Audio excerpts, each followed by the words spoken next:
E aí, pessoal, tudo bem? Bom, na aula passada nós vimos um novo conteúdo, né, sobre divisibilidade, MMC, MDC, vimos algoritmo da divisão, teorema fundamental da aritmética, e concluímos com números primos. Então, hoje, dando continuidade, nós vamos ver um outro assunto aqui, não menos importante, que são as funções aritméticas.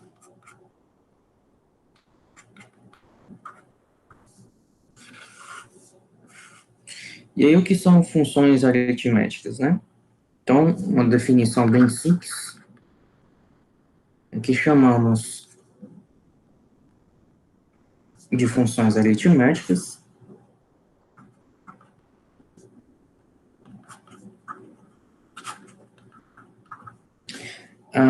a uma função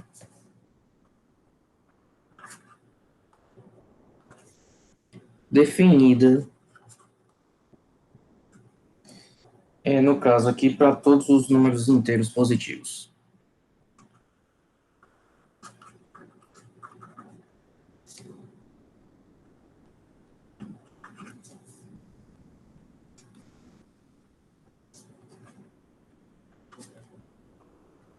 Então, isso é uma função aritmética, né?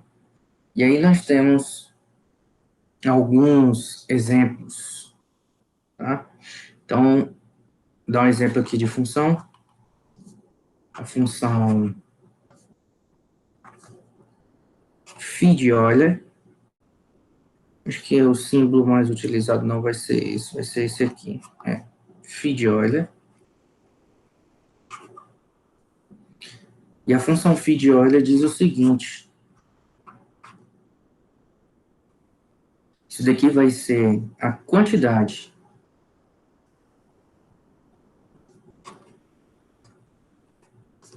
de inteiros positivos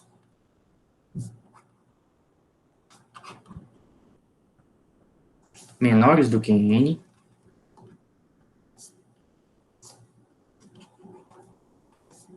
que são primos entre si com n.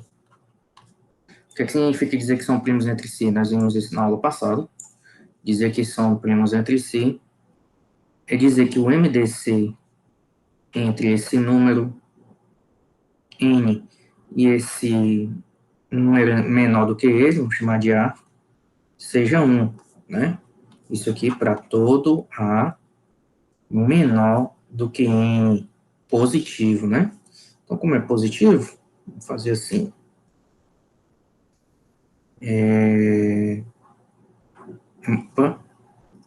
Para todo A maior do que 0 e menor do que N. Pronto.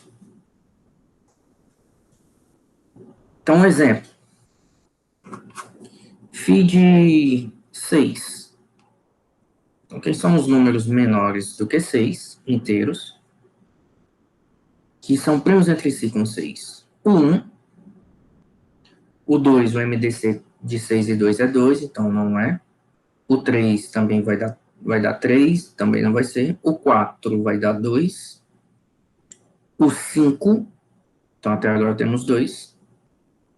E não tem mais ninguém, porque o 5 é o último menor do que 6, então aqui o resultado vai ser 2. Φ de 4, por exemplo. Então, quem são os menores do que 4, que são primos entre si com 4? O 1 e o 3. Então, também aqui vai dar 2. Φ de um primo, 7.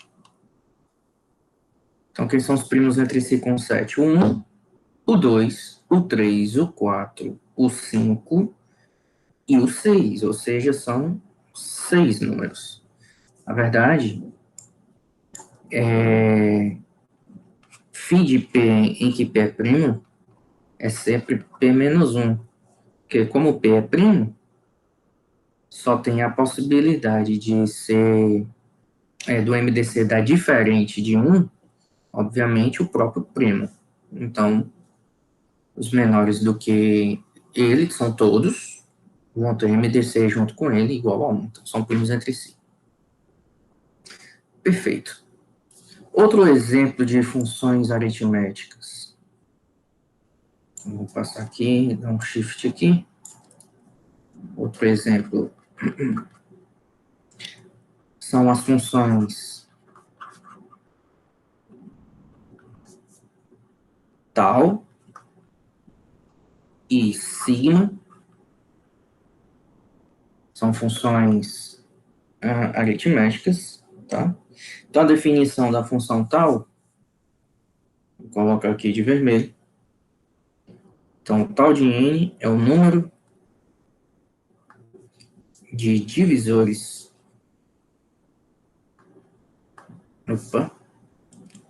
Número de divisores positivos de n. E o sigma é a soma desses divisores. Soma dos divisores positivos de n. Nós podemos escrever essas duas funções da seguinte forma. O tal de n, nós podemos escrever assim, ó, somatório. Para todos os números que dividem n, ou seja, os divisores de n, a gente conta 1. Então, para todos os divisores, a gente soma 1, ou seja, à medida que vai aparecendo divisores, a gente vai somando 1. Isso aqui vai dar a forma de contar, né, os divisores de um número. E a sigma, a gente pode escrever, obviamente, como sendo a soma, que é obviamente a soma dos divisores, de todos esses divisores, ou seja, soma desses aí, que são divisores, que dividem o n, né? Ou seja, que o número que divide um n é divisor do n. Beleza, então vamos ver aqui exemplos de situações com isso. Por exemplo, tal de 10. Então, quem são os divisores do 10? O 1, o 2 e o 5, e o próprio 10. Então, aqui o resultado é 4. Quem é a soma dos divisores do 10? Então, o sigma de 10 vai dar 1 mais 2 mais 5 mais 10, que aqui dá 15, 16, 18. Né? Então, aqui é um exemplo, uma situação que envolve, no caso, essas duas funções, tal e sigma. Beleza. Aí nós temos aqui uma proposição que é bem importante. E a proposição diz o seguinte: se o meu n é escrito na forma fatorada, lá, teorema fundamental da aritmética, vou colocar aqui PR, alfa R, então, a função tal de n vai ser alfa 1 mais 1 vezes alfa 2 mais 1 vezes etc. alfa R mais 1. De onde vem essa fórmula? Aí isso aqui a gente tem que lembrar lá do princípio multiplicativo. Então, o que é que diz o princípio multiplicativo, né? Os divisores, obviamente, do n vão ter na sua composição a formação com esses primos. Então, por exemplo, na base P1, com o primo P1, que são os possíveis expoentes dos divisores do n. Então, vai o 0 até o próprio alfa 1. Então, de 1 a alfa 1, a soma da alfa 1.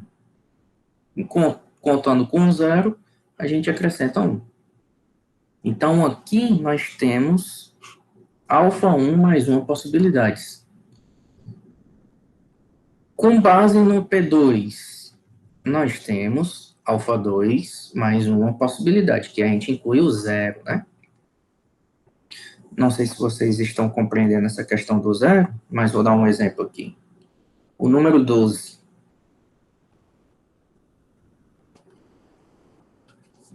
Então, o número 12, ele pode ser escrito como 2 ao quadrado vezes 3 elevado a 1. Então, quem são os divisores do 12? Eu poderia ter aqui um 1, que é 2 elevado a 0 vezes 3 elevado a 0. Isso aqui é 1. Então, isso aqui seria um dos divisores. Não vou colocar N aqui, vou chamar aqui de D1, um dos divisores, o primeiro. Um outro divisor, poderia pegar aqui D2 e dizer 2 elevado a 0 vezes 3 elevado a 1. 3. Então, eu teria que ter todas as possibilidades em que aqui vão ter os expoentes, né, do 2 e do 3. Quem são os possíveis expoentes do 2? O 0, o 1 e o 2. Quem são os possíveis expoentes para o 3? O 0 e o 1. Então, 1 e 2 dá 2, né? São dois números, obviamente. Se o expoente for alfa 1, então do 1 ao alfa 1 dá alfa 1 números. Acrescentando o 0, alfa 1 mais 1. Então, isso vai ocorrer em todo mundo aqui, né? Isso aqui vai ocorrer em todo mundo aqui. E aí, pelo princípio multiplicativo, a gente precisa, na formação dos divisores do número, a gente precisa que tenha um número com a base P1, com a base P2, e assim sucessivamente, até com a base PR. O I, lembrando lá do princípio multiplicativo, né, resulta-se em produto. Então, gera essa multiplicação, e aí nós temos essa fórmula aqui, geral, para o número de divisores de um número, né? Então, por exemplo, no nosso caso aqui, o tal de 12 é simplesmente 2 mais 1, vezes 1 mais 1, que dá 3 vezes 2, são 6 divisores. Então, fica mais fácil da gente determinar o número de divisores agora. Ok. Isso aqui vale também por um fator extremamente importante, que é o que nós chamamos de funções multiplicativas. No geral, todas essas funções aritméticas, elas vão ser multiplicativas. E o que significa dizer que uma função é multiplicativa? Então, vamos uma definição aqui. A gente diz que uma função é multiplicativa, função aritmética, né? Aritmética é multiplicativa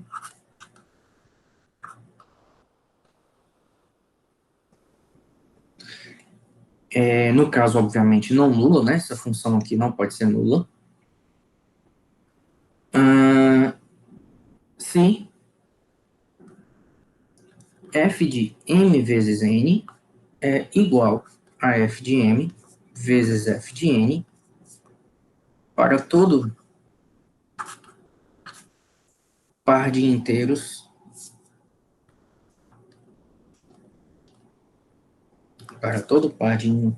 positivos mn que sejam relativamente primos.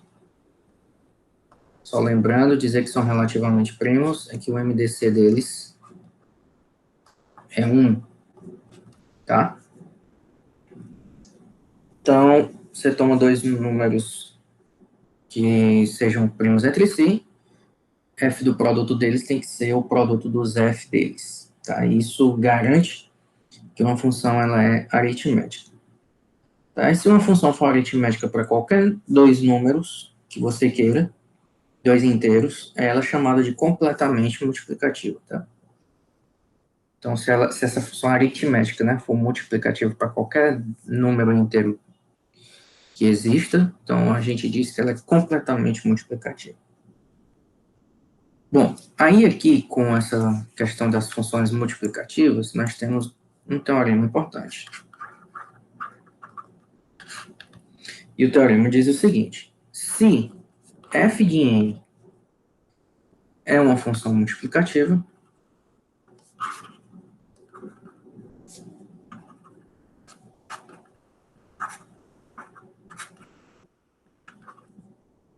então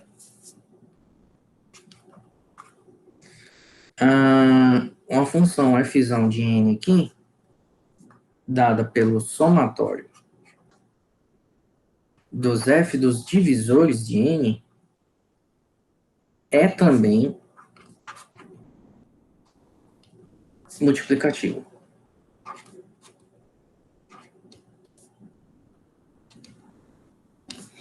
E a demonstração disso não é muito complicada. A demonstração é bem simples, né? Então, a gente precisa mostrar, vou fazer aqui conta cor, precisamos mostrar que f de m vezes n é f de m vezes f de n, né? Dados dois números que sejam primos entre si. A gente precisa mostrar isso. Ok. Aí nós temos o seguinte. Pela definição da função, f de m vezes n tem que ser o somatório de f dos divisores desse número, que no caso aqui é m vezes n. Aí agora temos o seguinte. Nós vimos na aula passada em divisibilidade, se eu tenho dois números que são primos entre si, e eu tenho um número aqui que está dividindo ambos, significa que esse número está dividindo o produto de ambos, significa que esse número ele é composto em um produto de dois números. Vai existir um D1 e um D2, e esse D1 divide um deles e o D2 vai dividir consequentemente o outro. Tá? Isso devido ao fato deles, do M e o N serem primos entre si. Tá? Então, eu posso ter, obviamente, que esse D divida um dos dois somente, mas eu posso ter também que o D seja composto de um produto de números em que um vai dividir um e o outro vai dividir o outro. Tá? Então, vamos fazer o seguinte. Então, vamos escrever isso aqui da seguinte forma, então. Então, isso aqui vai ser o somatório. De f do D agora vai ser D1 vezes D2. E aqui, o D1 divide um M e o D2 divide um N. Então, nós podemos escrever a nossa função agora assim. Agora, na hipótese do teorema, aqui em cima, a fzinha aqui, que está dentro do somatório, ela é multiplicativa. Então, como ela é multiplicativa, nós podemos escrever isso aqui, então, como sendo o somatório de f de D1 vezes f de D2, em que o D1 divide M e o D2 divide o N. Ora, mas aqui, como nós vimos lá numa das aulas que eu falei de somatório, isso aqui é um somatório duplo, um somatório com duas variáveis, D1 e D2. Então, isso daqui, na verdade, é um somatório em que envolve o D1, eu posso separar, com um somatório que envolve o D2. Dessa função aqui, desse produto dessa função f de D1 com f de D2. Mas isso daqui pode ser escrito também como sendo um somatório da f de D1, porque como em relação ao D2 o f de D1 não tem nada, então ele pode sair do somatório, vir para cá. E aí é que eu tenho D1 divide em M, vezes aqui o somatório da f de D2, em que o D2 divide N. Ora, mas o que é o somatório de f de D1 com D1 divide M? É, no caso, a fzão de M. E o que é o somatório da f de D2 em que o D2 divide o M? É a fzão de N. E aí, o que nós queríamos mostrar está concluído. E assim, nós temos que, se uma função f é multiplicativa, o somatório dela para os divisores do n também vai ser multiplicativo. E uma consequência disso, um corolário é uma consequência do teorema, é que as funções tal e sigma são multiplicativas. Isso explica o fato da função tal ser analisada como um produto, lá como nós vimos agora há pouco. Mas por que tal e sigma são multiplicativos? Muito simples. Nós vimos agora há pouco que a função tal pode ser escrita como um somatório de 1, em que o d divide em n.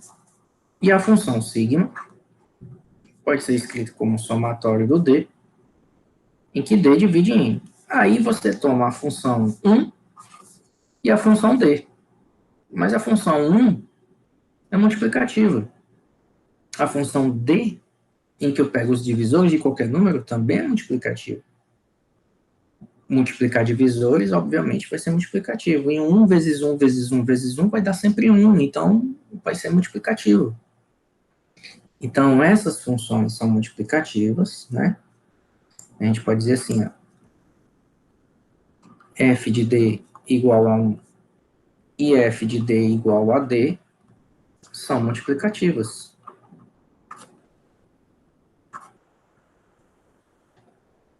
Isso garante que a tal e a sigma sejam multiplicativas pelo teorema que nós vimos agora sim. Beleza? Bom, e olha que interessante, né? Visto a tal como uma função multiplicativa, a tal de n, uma observação, né? É a mesma coisa que a tal de P1 elevado a alfa 1 vezes P2 elevado a alfa 2 vezes etc. até um PR elevado a alfa R. E como ela é multiplicativa, nós podemos escrevê-la como sendo tal de P1 alfa 1 vezes tal de P2 alfa 2 vezes etc. vezes a tal de PR alfa R. E aí basta que a gente veja quanto equivale cada um desses tals. Então, uma observação tal de PI alfa I, qual é o número de divisores de uma potência de um primo? Vamos supor 2 elevado a 7. Quem são os divisores de 2 elevado a 7? É o 1, o 2 elevado a 1, o 2 elevado a 2, o 2 elevado a 3, o 2 elevado a 4, o 2 elevado a 5, o 2 elevado a 6 e o 2 elevado a 7. São 8 números. Então, como o expoente era 7, então fica 7 mais 1. Quem são os divisores? Quantos divisores tem, então, P elevado a alfa? Alfa mais 1. Então, aqui é alfa I mais 1. Consequentemente, nós temos que a função tal de n vai ser alfa 1 mais 1 vezes alfa 2 mais 1 vezes etc. alfa R mais 1, que foi o que nós vimos agora há pouco. Só que nós estamos vendo aqui novamente agora pelo fato da função tal ser multiplicativa. Olha que bacana. Isso acontece também com a função sigma. Dá um espaço aqui. Vejamos quanto é que é a função sigma de um primo elevado a A, por exemplo. Vou fazer com A não, que a gente está fazendo alfa, né? De um primo elevado a alfa. Então, quem é a soma dos divisores? Então, é 1 mais P ao quadrado, mais P ao cubo, mais etc., mais P elevado a alfa. Esses são os divisores, e aí nós estamos somando. Isso daqui é a soma dos termos de um PG, de razão P. E aí a gente vai ver depois sobre PGs nessa disciplina, mas como é uma coisa do ensino médio, todo mundo deve lembrar que a soma dos termos de uma PG é o primeiro termo, vezes P, que é a razão, elevado ao número de termos mais de um número de termos que nós temos, que no caso aqui daqui para cá tem alfa, aí acrescenta um alfa mais 1. Então, alfa mais 1, P elevado a alfa mais 1, menos 1 sobre a razão menos 1. Então, se eu quiser o sigma de PI alfa I, isso aqui vai ser simplesmente PI elevado a alfa I mais 1, menos 1, sobre PI menos 1. Então, lembrando lá da soma de PG, lá do ensino médio. Mas, se vocês não estiverem lembrando, ou não tiverem visto progressões geométricas no ensino médio, vocês podem pesquisar essa fórmula, mas também podem aguardar um pouco mais, porque nós veremos progressões aritméticas e geométricas nessa disciplina. Bom, e aí, se eu pegar sigma de n, a soma dos divisores de n, eu posso escrever o n, usando o teorema fundamental da aritmética, vai ser P1 elevado a alfa 1, vezes P2 elevado a alfa 2, vezes etc., PR elevado a alfa R. E como a função sigma é multiplicativa, isso aqui vai ser o sigma do P1 alfa 1, vezes sigma do P2 alfa 2, vezes etc., sigma de PR alfa R. E aí nós temos uma fórmula dos sigmas de P I alfa I. Então isso daqui vai ser nada mais, nada menos do que P1 elevado a alfa 1 mais 1, menos 1, sobre P1 menos 1, vezes P2 elevado a alfa A2 mais 1, menos 1 sobre P2 menos 1, vezes etc., PR elevado a alfa R mais 1, menos 1 sobre PR menos 1. Isso aqui nós podemos escrever na forma de produtório, isso é um produto, nós já vimos sobre produtório.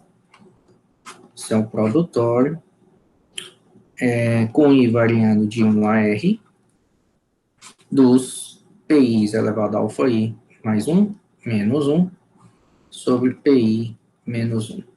Aqui em cima também, lá na função tal, nós podemos escrever como produtório, com I variando de 1 a R, dos alfa I's mais 1. Muito interessante essas funções, né? E são funções aparentemente simples. Uma dá o número de divisores e a outra dá a soma dos divisores, né? Eu falei agora há pouco da função phi de Euler. E aí tem uma situação interessante sobre a função phi de Euler. Um teorema. Que a função phi de Euler também ela é multiplicativa. E é o teorema que diz o seguinte. Para P',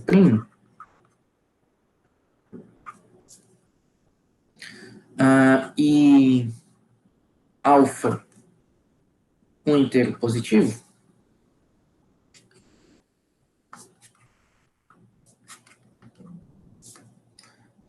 temos que φ de P elevado a alfa é P elevado a alfa menos P elevado a alfa menos 1. Nós vimos que o φ de P é P menos 1. O φ de P elevado a alfa é P elevado a alfa menos P elevado a alfa menos 1. Por que isso?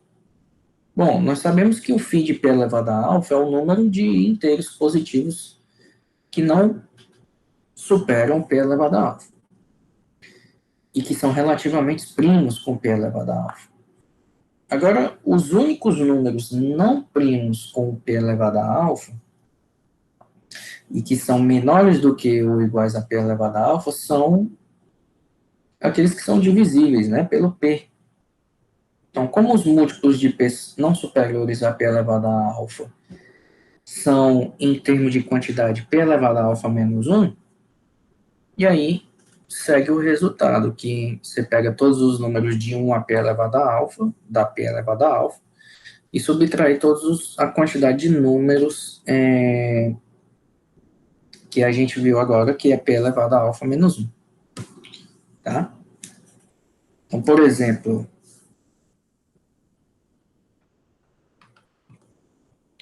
φ de 4, nós vimos agora há pouco que é 2. Mas 4 é 2 ao quadrado. Então, isso aqui pode ser escrito como sendo 2 ao quadrado menos 2 elevado a 2 menos 1. Isso aqui dá 2 ao quadrado menos 2, que é 4 menos 2, que é 2. Então, corrobora com o que nós vimos agora há pouco. Φ de um número primo, 7, por exemplo, isso aqui é φ de 7 elevado a 1. Então, é a mesma coisa aqui. É 7 elevado a 1 menos 7 elevado a 0, que é 7 menos 1, que é 6. Então, isso vale e mostra realmente que generaliza o caso lá para φ de P, que é P menos 1, né, corroborando com a ideia da função φ de Euler. E aí tem um teorema interessante, que como a função é multiplicativa, para n igual a P1 alfa 1 vezes P2 alfa 2 vezes etc. PR alfa R, nós temos o seguinte, que a função φ de n é dada por n vezes 1 menos 1 sobre P1 vezes 1 menos 1 sobre P2 vezes etc. 1 menos 1 sobre PR. Por que isso é verdade? Ora, muito simples. A demonstração disso decorre da φ de n ser igual a φ de P1 alfa 1 vezes P2 alfa 2 vezes etc. PR alfa R, e o fato da φ ser multiplicativa também. Então, aqui vai ser a φ de P1 alfa 1 vezes a φ de P2 alfa 2 vezes etc. a φ de PR alfa R. Agora veja o seguinte, nós já temos uma fórmula para φ de P elevado a alfa. Então, isso aqui nada mais é do que P1 alfa 1 menos P1 alfa 1 menos 1 vezes P2 alfa 1 menos P2 alfa 1 não, né? Aqui em cima alfa 2 já. P2 alfa 2 menos P2 elevado a alfa 2 menos 1, etc. Vezes PR alfa R menos PR elevado a alfa R menos 1. Aí aqui nós podemos colocar em evidência P1 elevado a alfa 1, esse aqui, sobra 1 menos 1 sobre P1, né? Posso colocar o P2 elevado a alfa 2 nesse segundo, e aí fica 1 menos 1 sobre P2. Isso sucessivamente até o último, que eu vou colocar o PR elevado a alfa R em evidência, fica 1 menos 1 sobre PR. Mas o produto de P1 alfa 1, P2 alfa 2 até o PR alfa R é N.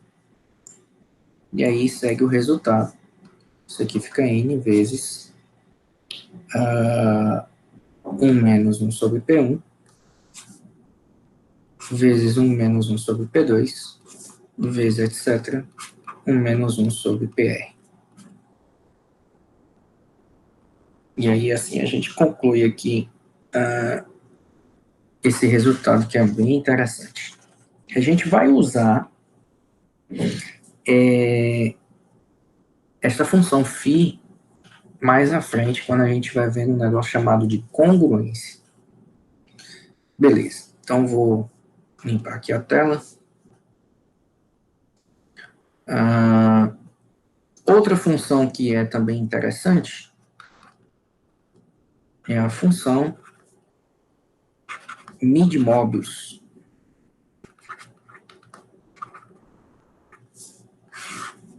E a função mid-mobius é definida da seguinte forma. Vou colocar assim, a função mid-mobius é definida por... Bom, mid1 é 1 e para n como na forma fatorada, na decomposição de fatores primos, nós temos que o mid-n vai ser menos 1 elevado a r, se os expoentes α1, α2, todos eles, até o αr, forem iguais a 1, e vai ser zero, caso contrário. Resumindo, se na decomposição o número tiver algum expoente ao quadrado ou algum maior do que 2, o mi dele vai dar zero. Se todos os expoentes forem iguais a 1, então vai ficar menos 1 elevado a um número de termos da fatoração. Tá? Então essa é a definição da função mi. É uma função também bem interessante. A função mi de Mobius ela é multiplicativa também, certo? Então, uma observação aqui. A função mi de Mobius também é multiplicativa.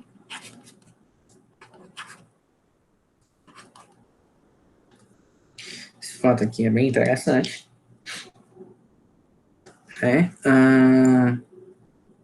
Vamos ver alguns exemplos, né, de cálculo do mi.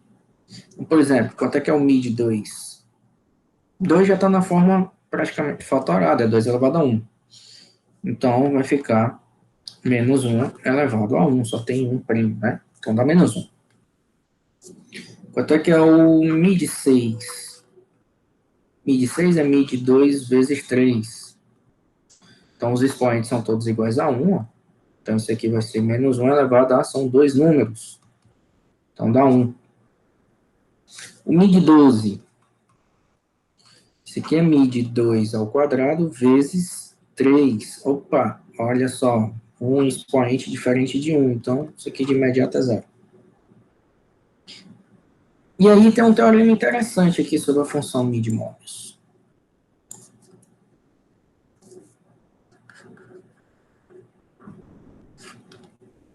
O teorema diz o seguinte: se você toma uma função f de n aqui, dada por o somatório do mi dos divisores de n, isso aqui vai dar 1 ou vai dar 0.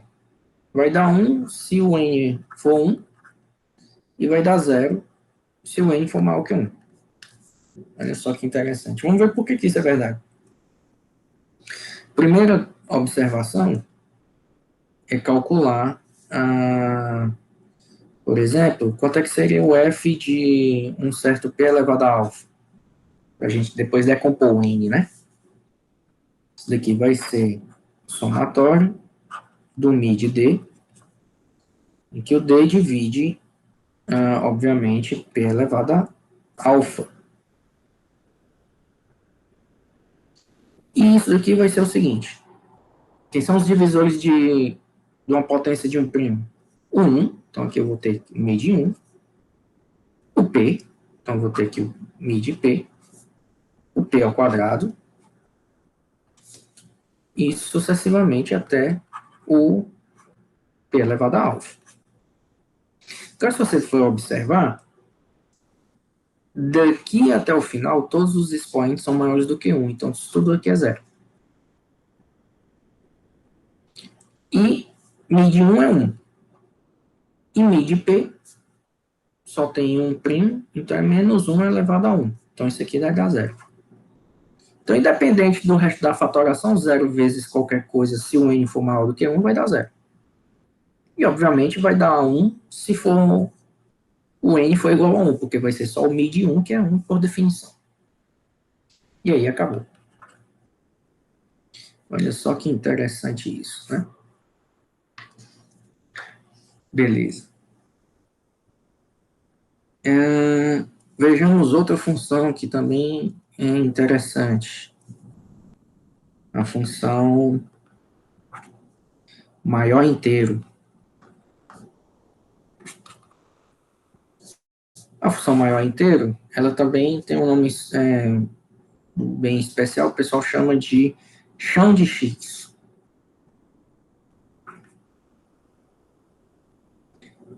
Então, por que é assim, né?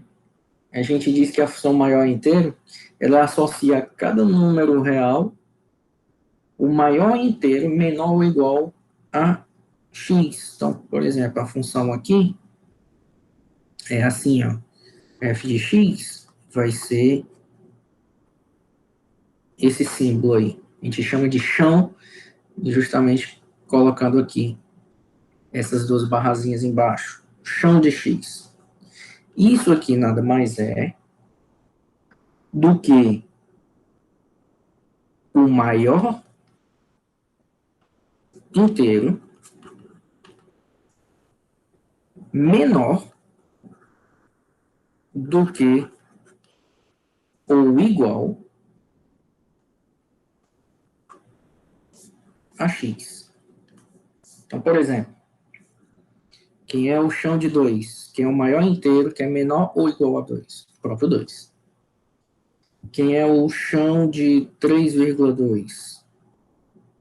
Que é o maior inteiro que é menor ou igual a 3,2? É o 3. Quem é o chão de menos 5,1? O maior inteiro que é menor do que menos 5,1, então o próximo inteiro que é menos 6. Quem é o chão de π?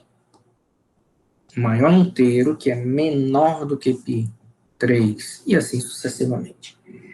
Tá? Então, tem algumas propriedades dessa função maior inteiro. Isso aqui também, para quem já viu funções em matemática básica 1, não sei se é dado, mas é também chamado de função escada. Só por curiosidade, o gráfico dela é mais ou menos assim, ó.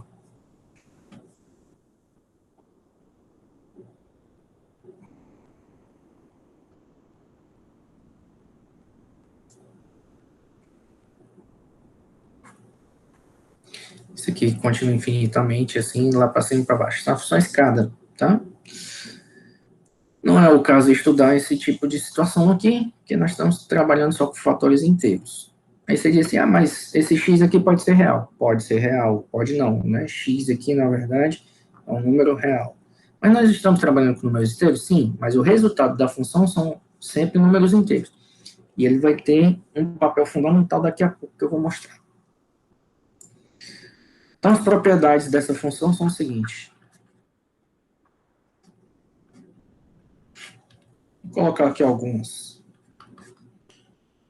Chão de x mais n vai ser o chão de x, mais um n fora, e esse n aqui é inteiro. Para todo n pertencente aos inteiros. Então, óbvio, né? Nós estamos pegando um inteiro que é maior, então se eu já tenho uma parte que é inteira, eu posso tirar essa parte inteira fora. 2. Se o x não pertence aos inteiros, então, chão de menos x é igual a menos o chão de x, menos 1. Isso aqui é uma outra propriedade. Terceira, chão de x mais chão de y é menor ou igual do que o chão de x mais y, que é menor ou igual do que o chão de x mais o chão de y mais 1. Isso aqui é quase que uma desigualdade triangular. Quarta, chão do chão de x sobre um certo inteiro é igual ao chão de x sobre esse inteiro. Isso aqui parece até certo óbvio, né? Isso aqui para m inteiro, tá? Aqui para m inteiro. Isso parece ser um tanto óbvio. Quinta propriedade. Essa quinta propriedade, inclusive, tem um exercício na lista que eu vou passar sobre ela. Chão de 2x menos 2 vezes o chão de x. Isso daqui tem duas possibilidades de valor. Se o chão de 2x é ímpar. E 0, se o chão de 2x é par. Peço que vocês avaliem isso para ver realmente por que um vai dar 1 e o outro vai dar 0. Isso aqui é bem óbvio. E uma última propriedade, a sexta,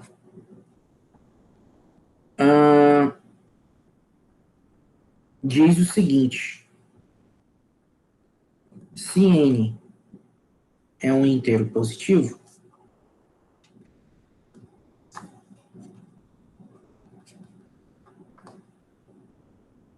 chão de n sobre a é o número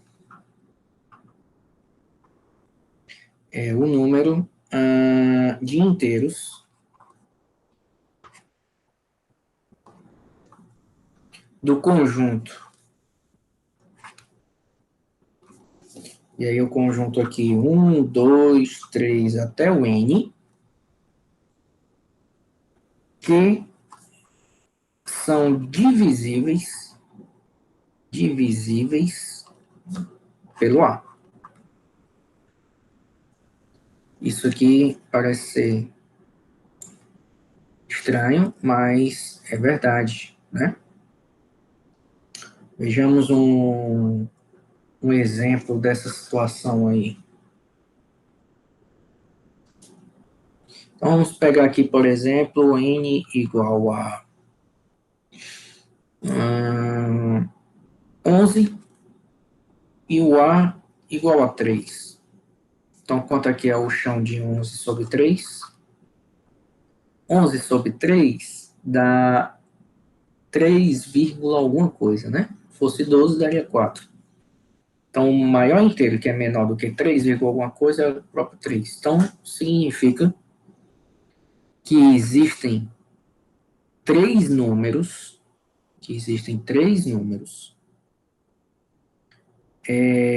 dentre o conjunto de 1 a 11, que são divisíveis por 3.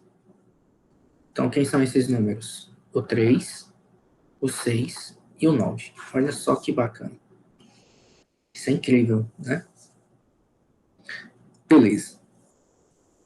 Isso aqui tem uma consequência com um teorema muito interessante.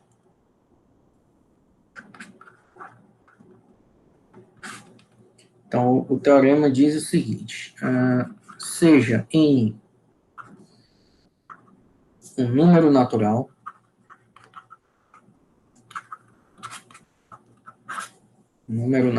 e p um primo,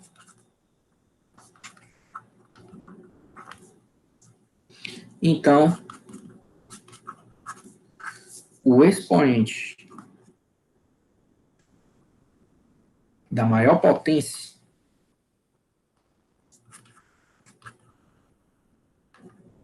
expoente da maior potência de P que divide N fatorial é dado pelo seguinte, vai ser um Nzão, que vai ser N sobre P, aqui, o chão de N sobre P, mais o chão de N sobre P ao quadrado, mais o chão de N sobre P ao cubo, mais etc. Isso aqui é interessante, que existem alguns problemas sobre isso. Por exemplo, eu quero saber qual a maior potência de 10 que divide, vamos supor aí, de 10, qual a maior potência de 10 que divide 19 fatorial. Então, vamos colocar assim. Exemplo. Qual? Não vou botar qual a maior potência não, assim. Qual a quantidade de zeros que o número 19 fatorial tem? Qual a quantidade de zeros que o número 19 fatorial tem? Isso é a mesma coisa que perguntar qual a maior potência de 10 que divide o 19 fatorial. Mas ser potência de 10 é ser potência de 5 e de 2. Então, nós temos que avaliar que eu não vou trabalhar com potência de 10, porque o 10 não é primo. Levando em consideração esse teorema aqui, eu tenho que ter uma base em primo. Então, eu vou pegar ou 5 ou 2. Só que na minha sequência de números, quem aparece mais é o 2 do que o 5, né? Então, eu não vou analisar o 2, porque o 2 tem muitos 2, né? Eu tenho que analisar a quantidade de 5 que existem, que a quantidade de 5 é menor na fatoração. Então, tendo em vista isso, a quantidade de zeros que o número 19 fatorial tem é simples. Vai ser N, vai ser essa quantidade, que vai ser dada por 19 sobre 5, mais 19 sobre 5 ao quadrado, mais 19 sobre 5 ao cubo, mais etc. Então, essa aqui é a quantidade de zeros que tem no número, né? Você pega o 19 fatorial, faz 19 vezes 18, vezes 17, vezes 16, multiplica tudo, e o número final você vai dizer quantos zeros tem. E isso daqui é a quantidade de zeros. 19 dividido por 5 vai dar 3, alguma coisa, então maior inteiro menor do que isso é 3. 19 sobre 25 dá 0, alguma coisa. Então, a partir daqui, o resto tudo é 0, né? Então, o número aqui é 3. Então, existem 3 zeros. É até óbvio que sejam só 3 zeros, porque o 19 fatorial é 19 vezes 18, vezes 17, vezes 16, vezes 15, vezes 14, 13, 12, 11, vezes 10, vezes 11, 12, vezes 9, 8, 7, 6, 5, 4, 3, 2 e 1. Pronto. Então, nós já temos um zero aqui. Esse 2 com esse 5 vai dar outro zero. 2 zeros. O próximo 5 que nós vamos ter está aqui. Pega qualquer 2 que eu tiver aqui. Pega um 2 do 14 aqui, por exemplo. Tem mais outro zero. Não tem mais 5 aqui nessa decomposição para fazer par com 2 para me tornar um zero. Então, só temos 3 mesmo. Aí você diz, mas com o 19 fatorial aqui é moleza, porque é pequeno, dá para ver aqui assim, dá. Mas pega o 1999 fatorial. Pega o 2021 fatorial. Pronto, uma questão de prova. Quantos zeros tem o número final de 2021 fatorial. Aí você não vai escrever todos os números de 1 a 2021 e verificar com as possibilidades, né? Você já sabe como você vai calcular isso. Bem interessante. Deixa eu ver aqui se temos mais alguma coisa. Eu acho que vamos ficar por aqui, então, em termos de funções, aritméticas. Acho que tem alguma curiosidade. Eu posso falar em qualquer uma outra aula. Então é isso.